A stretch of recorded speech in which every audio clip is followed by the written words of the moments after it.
What's going on, guys? It's Greg here today, and I'm bringing you a Call of Duty Modern Warfare 2 gameplay commentary. Today we'll be going over some tips and tricks on how you guys can earn some more long shots in Call of Duty Modern Warfare 2, because I noticed a lot of you guys were commenting on my recent videos about that a lot of you guys are going for your long shots, and that if you're in a lobby that just doesn't really feel like you can really go for long shots, then you just kind of back out of that lobby, or, you know, it's just SBMM is just really annoying you while you're trying to go for long shots and all that kind of stuff.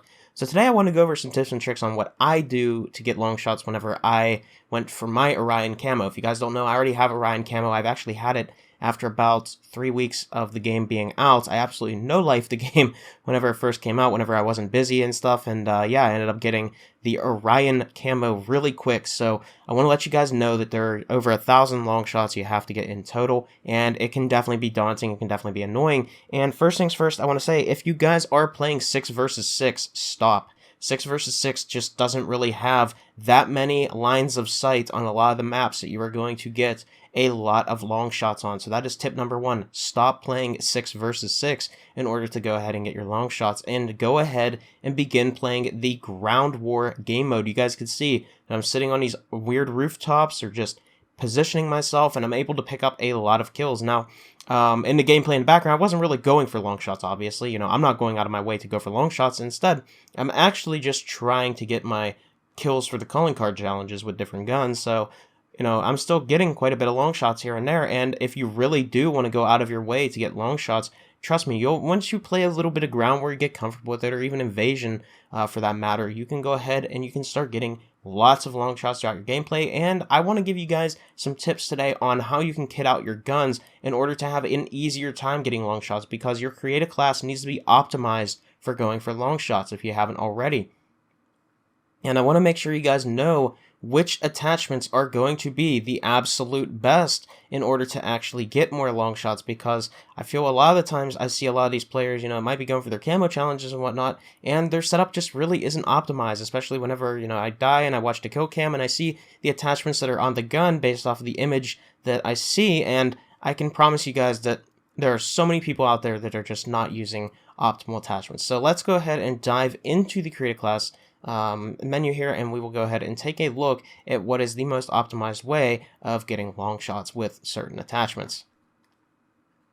So here we are at the main menu of Modern Warfare 2, and unfortunately, whenever I tried to record this with Shadowplay, Trash Shadowplay decided to not record my voice, even though my microphone is enabled. So anyways, I'm going to go ahead and kit out the M4, and I'm going to go over some basic principles for you guys about kitting out your guns for the Gunsmith, as well as telling you guys about the firing range trick, just so you can get used to and accustomed to your build, and you can fine-tune it, and then you can go into ground war, and you can go ahead and get your long shots, because ground war, I'm telling you guys, you'll get so many more long shot engagements in there than 6v6. Trust me, it just depends on where you position, and you can position yourself near enemy flags far away enough that it will be a long shot, which is about 50 meters, 40 meters for most guns. Anyways, high velocity. This one's really important because bullet velocity is going to allow us to hit our targets downrange with ease. Put it on. Do not worry about the downsides, because downsides do not matter with that damage range stat. It is so minuscule that you'll never notice it. Now, we're going to want to tune these for the sweet spot, and you guys can see right here I'm adjusting, and I'm showing you guys how it's moving as I continue to bring it up and down. You guys can see that there's a point where you start not really getting that much more benefit, and that's where you want to stop your tuning. So I go ahead and tune the high velocity attachment, and now I'm looking at my selection of underbarrels. Whenever it comes to our underbarrel, the only one we're going to care about is horizontal recoil control, and that is our recoil steadiness. Recoil stabilization. Recoil steadiness is vertical recoil, so we want to worry about recoil stabilization the most, because that is going to give us the best benefit for horizontal recoil control.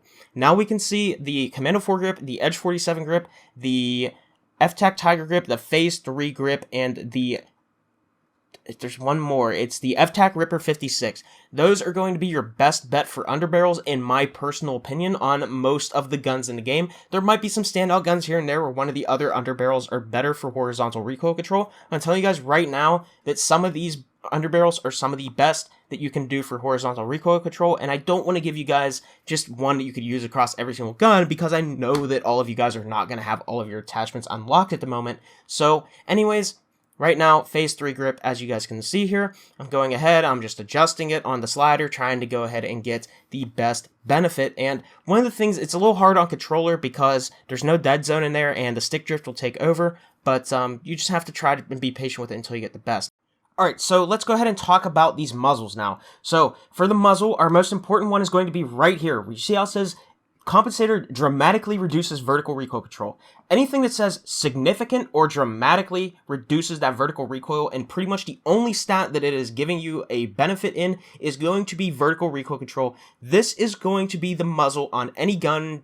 Obviously there's different skins and, looks because of what faction they come from around the world, whatever it is, but anything that says that is going to be your best vertical recoil control muzzle. And if we take a look here in the firing range, we can see that this M4 build is very accurate without even putting on more recoil control or aiming idle stability. And if we go ahead and shoot it at the wall here, and we walk up to the wall and we take a look at a recoil pattern, it could be tightened up a little bit, but the overall pattern is going to be up to the left and straight up. So it's going to be very easy to control, and we're going to tighten that even further with some more attachments here. So overall aiming stability and recoil control is going to be the next thing you want to focus on. You're going to want to tune this again for just a little bit more accuracy. We are not worried about speed on aim down sight speed or anything of that nature in ground war, because we could be taking on people mostly from the back and side, and we're going to be posting up and looking down long range, so don't worry about that. And always go for your longest barrel option possible, because it's going to give you the best in recoil control,